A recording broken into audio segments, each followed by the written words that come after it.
అంతిమ దైవ గ్రంథం ఖుర్ఆన్.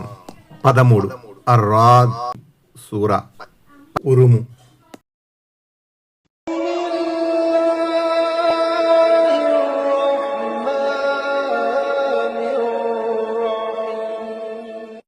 అనంత కరుణామయుడు అపార కృపాసుడైన అల్లాహ్ పేరుతో. 13 అర్రాద్ ఉరుము సూరా. పరిచయం.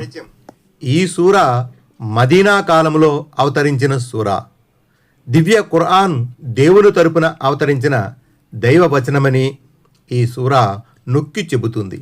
ఈ సూరాలోని 13వ ఆయతులో ప్రస్తావించబడిన అర్రాద్ ఉరుము పేరు ఈ సూరాకు పెట్టడం జరిగింది. ఈ సూరా ఇతర ఇస్లామీయ విశ్వాసాలను కూడా తెలియజేసింది. తౌహీద్, ఏకదైవారాధన, మరణించిన వారు మళ్ళీ లేపబడడం మొదలైన ఇస్లామీయ విశ్వాసాల గురించి ఉద్బోధించింది.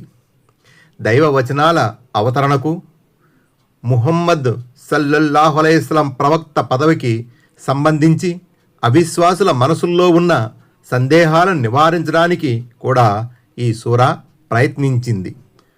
ప్రకృతిలో, విశ్వంలో మనిషికి స్పష్టంగా అల్లాహ్ శక్తి సామర్థ్యాలు కనబడుతున్నాయి. మనిషి ఆలోచించి అర్థం చేసుకోవడానికి ఇవి చాలు.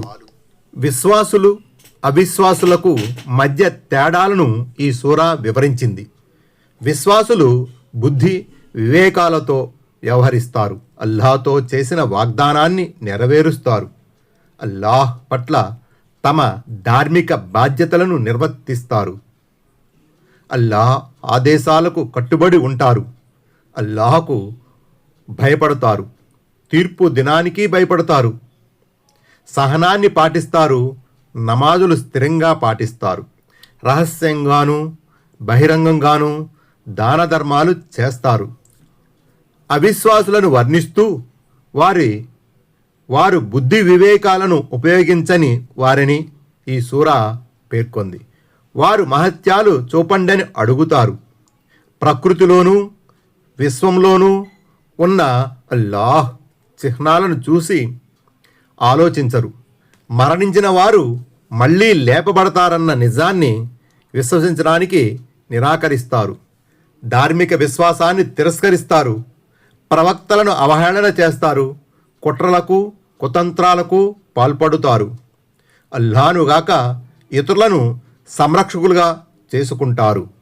అల్లాహ్ పట్ల తమ నైతిక బాధ్యతలను విస్మరిస్తారు. మానవ సంబంధాలను, కుటుంబ సంబంధాలను విచ్ఛిన్నపరుస్తారు. బేదలు, అనాథల పట్ల తమ బాధ్యతలను గుర్తించడానికి నిరాకరిస్తారు. భూమిపై కల్లోలాన్ని, అవినీతిని వ్యాపింపజేస్తారు. ప్రాపంచిక జీవిత సుఖభోగాల్లో మునిగి ఉంటారు. అల్లాహ్ శాపానికి గురైన వారు, ఓటమికి గురైన వారు, నరకానికి ఆహుతయ్యేవారు వీరే. ఈ సూరా గ్రంథ ప్రజల గురించి క్లుప్తంగా ప్రస్తావించింది. అల్లాహకు భాగస్వాములుగా ఇతరులను నిలబెట్టరాదని వారికి నొక్కి చెప్పడం జరిగింది. వీరిలో కొందరు దైవ వచనాల అవతరణను విశ్వసిస్తారు. కాగా కొందరు నిరాకరిస్తారని ఈ సూరా పేర్కొంది. ప్రవక్త ముహమ్మద్ సల్లల్లాహు అలైహి వసల్లం తన ఉద్యమాన్ని కొనసాగించాలని బోధించింది. ఆయన మానవాళికి మార్గదర్శకుడని, హెచ్చరిక చేసేవాడని నొక్కి చెప్పింది. Please subscribe, bell icon, all. Like this video, subscribe, get notified.